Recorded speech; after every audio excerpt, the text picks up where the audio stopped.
Dahil magsalita ka na, dali. Nga lang, medyo private na lang. Dali, binibidyoan ka ni tita. Tayo. Oo, sige na.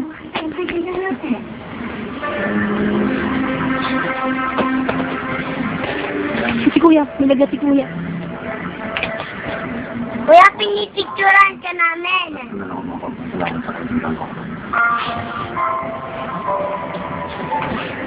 Ayan, si Erson. May sakit.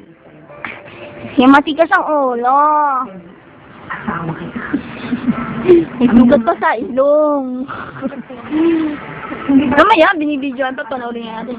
Tapos, may bago na naman sa sugat. Ayan, kater. Ayun, si nanay. Ito, kanta ka muna.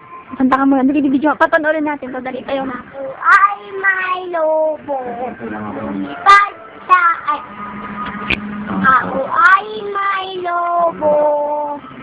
Lumipad sa langit. Wala nakita. Pumutok na pala. Sayang lang ang pera ko. Bilang bilang lobo. Dapat kita na lupa ako. Yung isa pa yung kay Francis M. Mga kababayan ko.